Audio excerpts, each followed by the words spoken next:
如果 Google Search Sue Chang 就會彈出一系列嘅關鍵詞，而呢啲關鍵詞亦都代表咗你哋對我嘅好奇同關心，當中可能仲夾雜住一啲莫名其妙嘅誤會或者判斷，但我相信總會有一啲人會願意慢慢感受我係個點樣嘅人。今集將會同大家分享埋藏喺我心入面好耐嘅真心話。30歲之後，我就好想同大家拍一集關於過去呢10年學到嘅嘢。有人話我過緊佢嘅 dream life， 究竟係憑乜嘢？不如就今晚一齊回顧一下我過去呢10年嘅真實經歷，當中可能有啲嘢係你一直想知道嘅。時光穿梭機，返去2010年，阿蘇嘅20歲。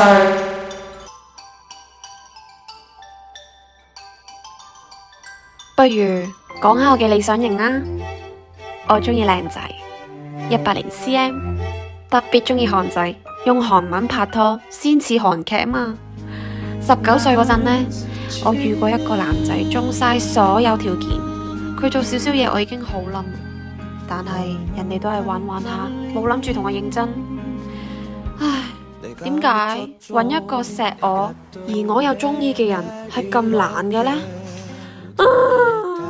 我係咪成世都遇唔到一個 Mr. Right？ 直到5月嘅有一晚，我朋友喺外國讀書放暑假返嚟，約咗班朋友喺諾士佛台噏姑莊食飯。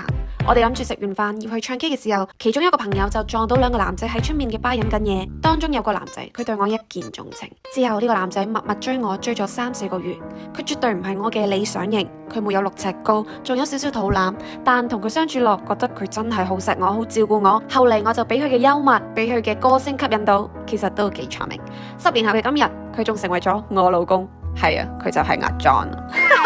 我見到有人喺維基度亂寫，話我同老公係船 P 識，錯晒。我哋喺街度撞到，朋友介紹識嘅。以前用嘅着嘅都係入媽咪房拎，但零用錢要自己搵。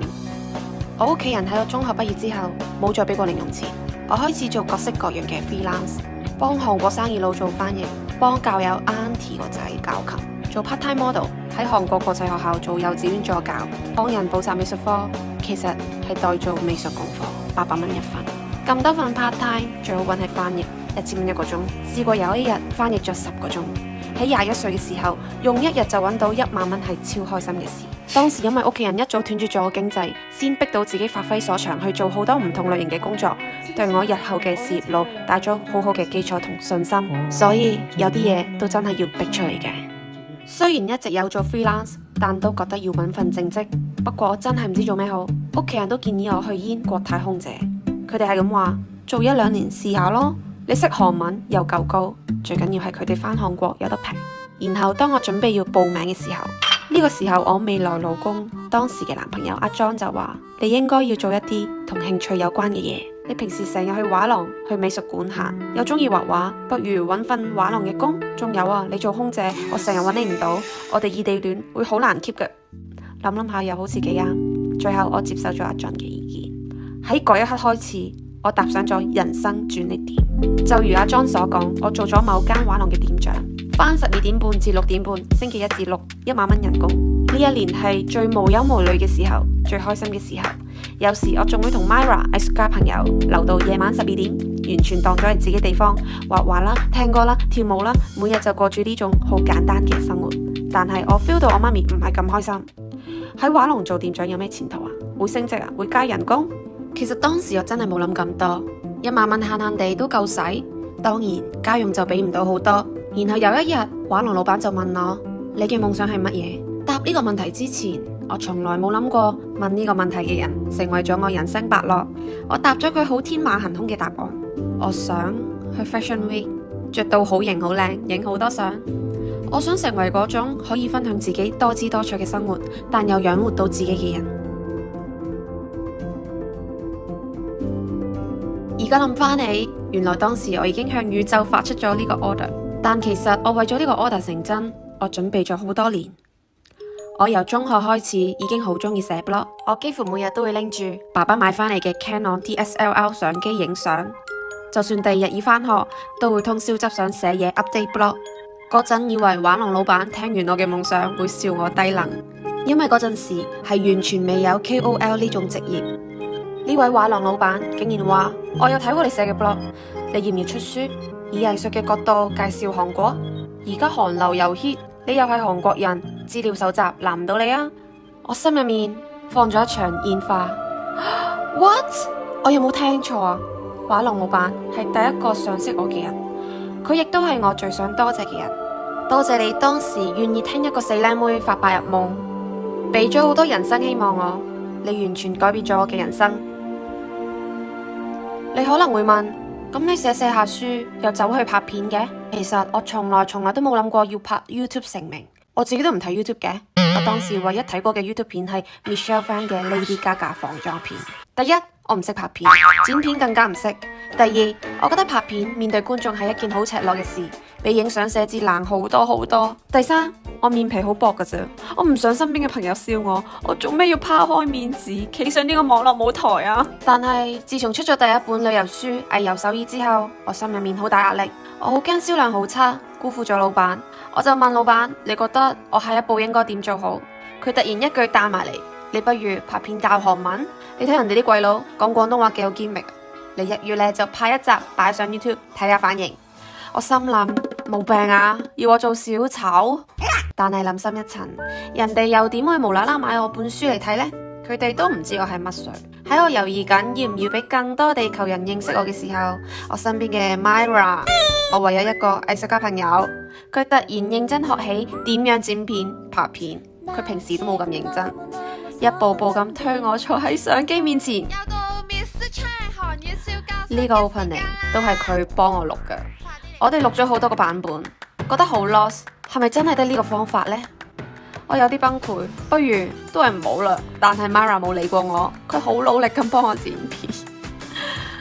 Myra， 如果唔係你一開始陪我走呢條 YouTube 路，根本就唔會有 Miss Suchan 韓語小教室。多謝你喺我最猶豫、最淆底嘅時候拉咗我一把。自從出完書拍片之後，外界嘅人都稱我為韓流達人，亦都不斷收到各大雜誌報章嘅邀請做專欄作家。一個寂寂無名嘅畫廊店長突然多咗好多身份。有一日仲收到某間韓國電視台電話，問我有冇興趣做 K-pop 節目嘅 MC。幕前工作變得越嚟越多，仲開始出席各式各樣嘅美妝活動，去韓國拍美食節目，做媽媽紅地氈訪問，近距離接觸韓星，一切都嚟得有啲突然。然後我喺呢個最忙嘅時候，突然有個念頭想整容。一個平平無奇嘅女仔突然被搬上幕前，開始備受注目，時刻都見到熒幕上嘅自己，開始執着喺自己嘅外貌，然後喺度諗，如果隆高個鼻會唔會好睇啲呢？我就喺屋企人同阿 John 全部都不知情嘅情況下，自己一個人去咗韓國隆鼻。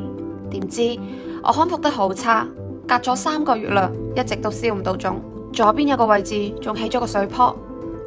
屋企人同阿 John 佢哋好擔心我，好心痛我。由於情況一直冇好轉，我飛返韓國揾醫生問過究竟，醫生話我呢個係排斥反應，話我唔適合隆鼻，需要即刻拎返個假體出嚟。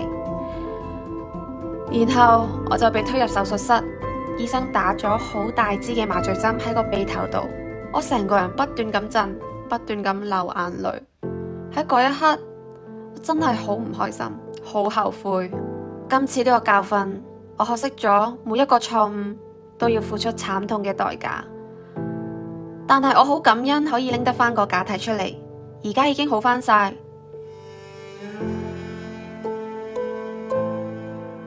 嗰陣我都好怕見任何人，每次出去都會俾人指指點點。但由於當時好多拍攝工作都要硬住頭皮頂硬上，我反而好多謝阿 John 冇離開我。女朋友整容失敗係一件好丟架嘅事，但佢都無怨無悔繼續陪我度過呢個難關。所以呢，經過今次我證實咗，佢真係好愛我。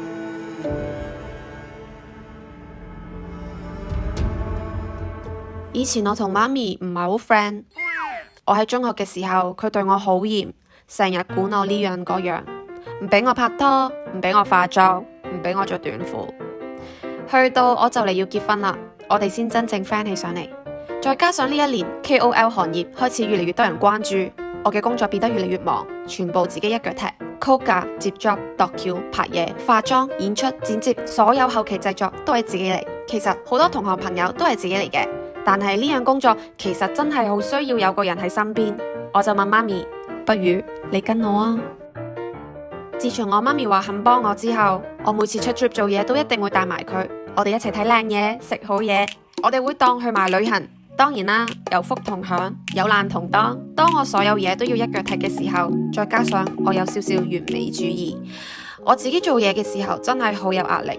我媽咪就會自動自覺照顧晒我所有嘢，佢唔止幫我影相拍片，佢仲會幫我執頭執尾、執衫執行李。唔係嘅話，我應該唔見晒啲嘢。因為我係個超級大頭蝦嘅人，大家都應該知道，我之前唔見咗銀包，全港人幫我揾返。我就好似個長唔大嘅小朋友咁，永遠有媽咪錫。好似就係呢一年開始，我嘅生日願望就變咗父母健康，希望佢哋一直都可以陪住我。呢一年我有咗阿 Jane， 以為一切都好順利好幸福，但喺我陀阿 Jane 第8個月嘅時候，突然收到韓國親人嘅消息，外婆走咗。外婆係由細湊大我嘅人，亦都係最錫我嘅人。97年嗰陣，公公婆婆跟埋我哋一齊嚟香港，一直湊住我哋3兄妹，等到我哋適應晒香港嘅環境，佢哋先返韓國住。以前冇 FaceTime 呢啲嘢，掛住婆婆都只能擺喺個心度。直到我大個啦，有得成日返韓國，先可以見到多啲婆婆。但係過去呢幾年，婆婆身體狀況唔係咁好，要嚟嘅始終要嚟，點擋都擋唔住。電話打嚟嘅時候，我喺度拍緊片。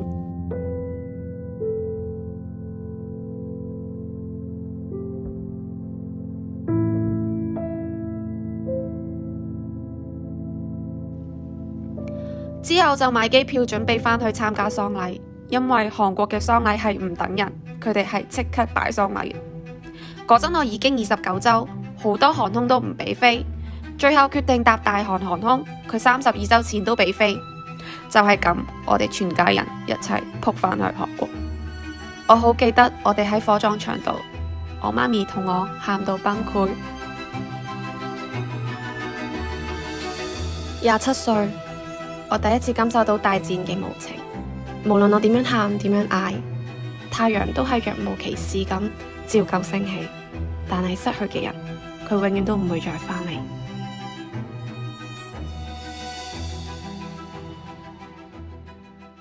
之後我哋返到嚟香港，媽咪一直都悶悶不樂，直到我生咗阿 Jane， 終於見到媽咪笑。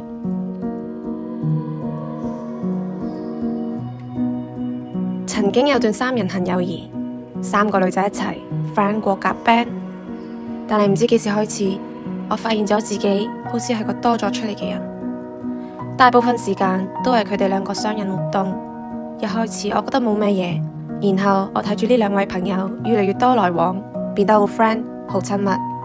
一直以為我哋3個冇出嚟見面係因為各有各忙，但每次我見到佢哋2個一齊更新合照嘅時候，我有種說不出嘅心酸。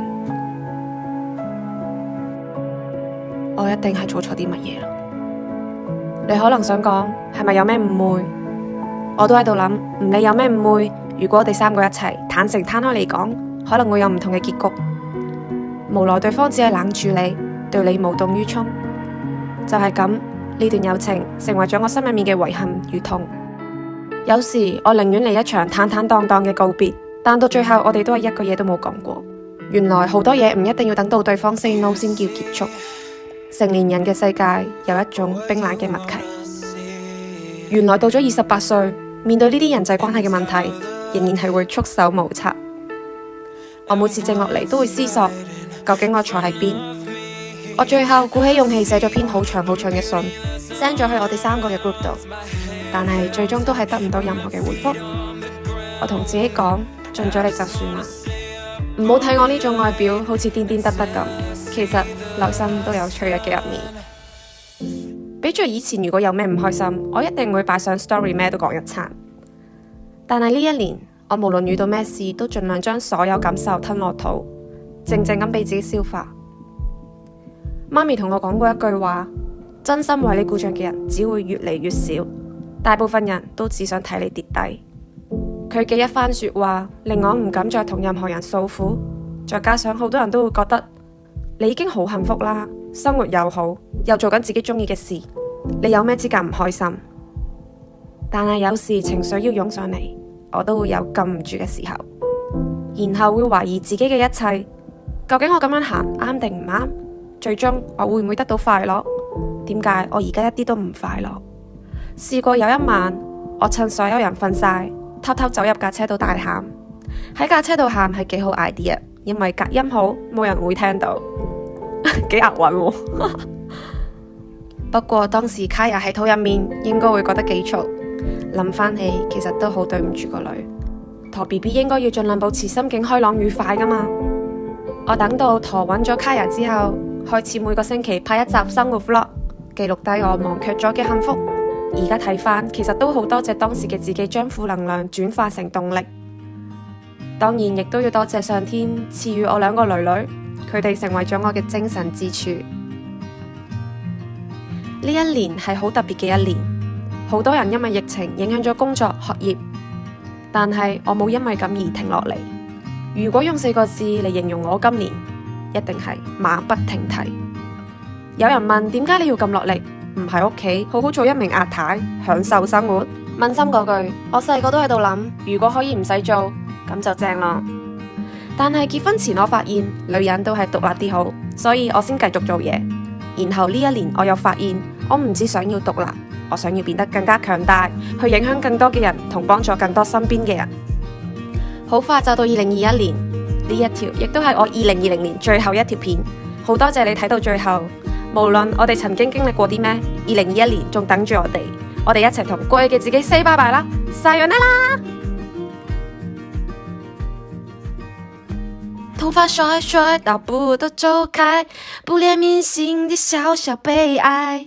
都話冇唱歌咯，唉，其實睇你個樣都知冇地方去倒數噶啦，我哋喺度一齊倒數算啦。倒數完，我哋仲有少少 NG 片睇添。10、9、8、7、6、5、4、3、2、1。